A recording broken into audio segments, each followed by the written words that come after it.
ज़्यादा सोचना, ओवरथिंकिंग करना बेहद हानिकारक हो सकता है, जिससे तनाव और भ्रम पैदा हो सकता है।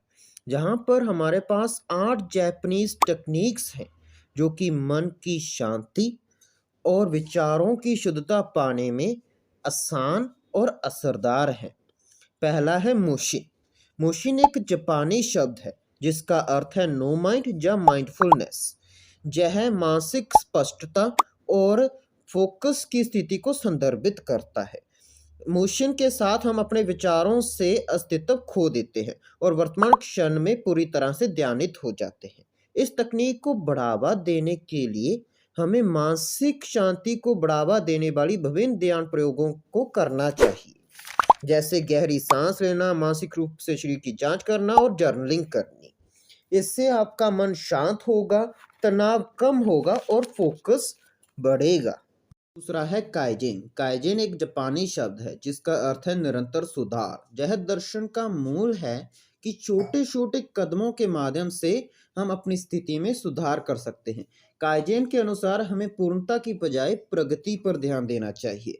हम अपने लक्ष्य की ओर स्वयं से धीरे धीरे कदम बढ़ाकर अधिक उत्कृष्ट बन सकते हैं। इसके माध्यम से हम अधिक स्थिरता और स्वयं विश्वास के साथ काम करते हैं, जिससे हमें ओवरथिंकिंग का सामना करने में मदद मिलती है। छोटे कदम, निरंतर शिक्षा, समस्या समाधान, प्रतिपुष्टि लूप, मानकीकरण, जेम्बा बॉक्स और विजुअल रिप्रेजेंटेशन जैसी काइजेन की तकनीकें मदद कर सकती हैं। यह हमें स्थायित्व और सुधार में दिशा निर्देश प्रदान करती हैं। तीसरा है शोशिन। शोशिन एक जापानी शब्द है जिसका अर्थ है शुरुआती मन।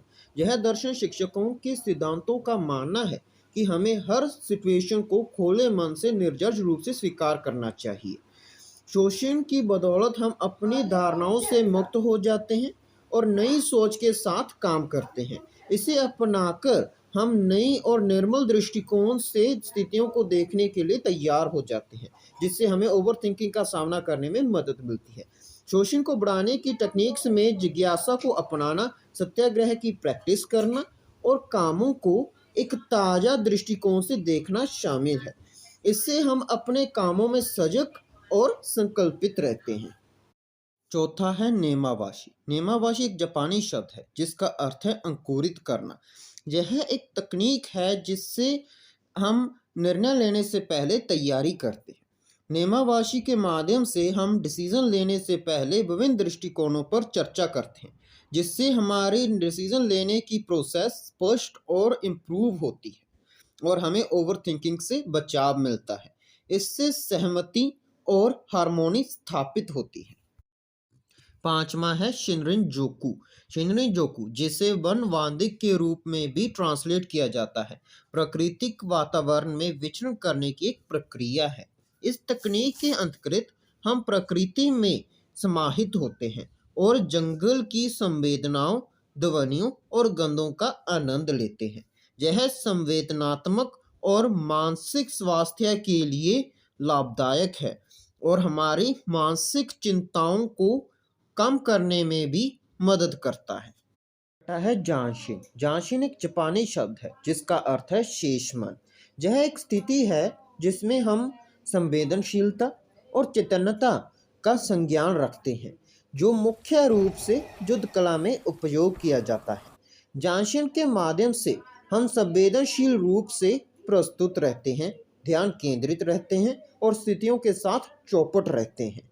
इससे हमारे विचार शांत रहते हैं और हमें अविश्वसनीयता और चिंताओं से मुक्ति मिलती है। यह एक महत्वपूर्ण कार्य क्षमता है जो बुद्धिमत्ता और अनुभव को संवारती है। सातवां है इकिगाई। इकिगाई एक जापानी शब्द है जिसका अर्थ है जीने का उद्देश्य। यह एक दर्शन है जो हमें अपने जीवन में अपना उद्देश्य और प्रेम खोजने को मानता है।